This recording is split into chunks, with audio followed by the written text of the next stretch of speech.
So the new Type R has been revealed and I am so excited about it, guys. We're in my FK8 right now, the current Type R, but let's talk about that reveal. Right from the trailer, that trailer was done so well, by the way. The cinematography, the beats during the track footage and like the interior footage, so well done. So kudos to the editor of that trailer. I'm sold right away. I'm of the minority that actually really liked the FK8 on first reveal as well. I know a lot of people felt like it was overstyled. As an FK8 owner, I can say I definitely like the new one more.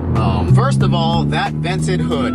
FK8's biggest problem was overheating on track, and as someone who actually tracks my car and has experienced the overheating, as you guys know from the track vlogs, that's a big deal to me. The new car comes stock with a vented hood and a giant open grille in the front, so it's much bigger than the FK8's grille. Immediately off the bat, they addressed that issue of overheating. So before we get into more about the new Type R, I guess I'll get into the title of this video, which is some updates about my Type R. So this is an update on how my FK8 Type R is sitting right now. We had the Mugen lip the very first month that I got this car. I just could not stand the front without it. But at the time, side skirts and rears were not available. They were not in stock. But now I've got the full kit on. I love that the Mugen kit just covers that red line, that red stripe all the way around too.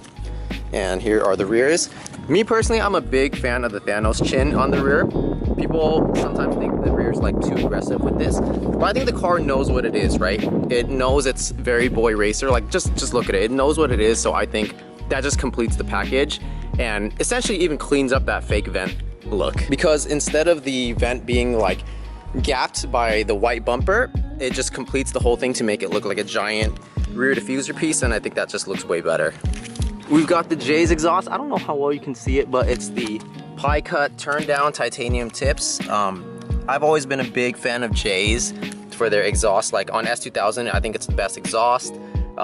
This car, I have my feelings about it. I personally do think it's the best looking, though sound wise, I think it's too quiet at high RPMs. It doesn't scream at high RPMs, and at low RPMs, it's actually too loud, boomy, and drony. So the sound isn't my favorite, but I do love how it looks. The TEs have been on the car for a while. Usually all the footage I have is of the car on track, right? So I'm usually on the Titans on the channel, but the TEs are actually my daily wheels. I think they look fantastic on this car. Formula Silver, and yeah, so here is the package of how the car is looking right now. The stock fake carbon fiber kit just kind of disappears and makes the car look higher, but you know, the Mugen kit being color matched definitely fills it out and makes it look lower. So I think it just completes the car so much. Cleans it up, makes it look less edgy as well. We're gonna do a little pull through the tunnel so you guys can hear the exhaust. Get up to some power.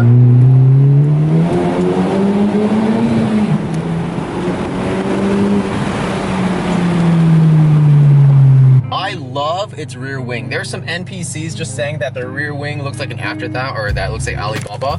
And dude, the people who say that, have you never seen a GT4? That wing is so Porsche GT4-esque. I mean, come on, it comes stock on GT-like stands, right? And then that's gonna reduce the drag, and obviously the downforce is still gonna be effective. Honda's not gonna step backward. And so I just think the wing looks cleaner, more subtle than my wing on the FK8. And it looks like a Porsche GT4 wing. That's amazing to me. I'm a big fan of that. The wide fenders on that car just look amazing. I can't get over the wing and hood. Those are definitely like my favorite parts of the car, I would say. The rear just looks amazing. I think the rear of that car looks so much better stock than this car. The thing about the FK8 is I've always felt like it is essentially the modern EK in terms of looks, right? The sharp lines, the very like straight sharp lines, and then even the vertical taillights, it's very much like EKs. And then the new car looks more like an EG, the horizontal headlights and taillights, and just the lines being smoother and rounder. And that actually really appeals to me because EG is my favorite Civic of all. So, you know, as you guys know, because I had the old EG, right? So EGs are just my favorite Civic of all. So for the new one to essentially look like a modern EG, it just really does it for me. There are some things that, you know, I do wish the mirrors and the wing were color matched. So me personally, if I got that car, the first thing I would do is go get the wing and the mirrors matched, paint matched, color matched, right? We'll wrap or paint one way or another. right off the dealership, I would go immediately to get those matched because I do not like those accents being black. The red carpet I think looks really good, and I even like the red shade that they went with. It's like more toward the magenta side, right? It's still obviously red, but this one's red is like toward orange, and the other one's toward that deeper purple, and it just goes with that refined look. But yeah, those are my thoughts on the new Type R, guys. Refined, subtle, smooth, and clean. Big fan of it. It's gonna make more power than this car. It addresses this car's heating issues, which is just a plus. The whole reveal trailer, I just can't get over how good it was. The track footage, the hard beats, dude, I was sold right away. So those are my thoughts, guys. Let me know how you guys feel about the new Type R. Do you like it? How do you feel about it compared to the FK8? Let me know your thoughts about it in the comments, and I'll see you guys in the next one.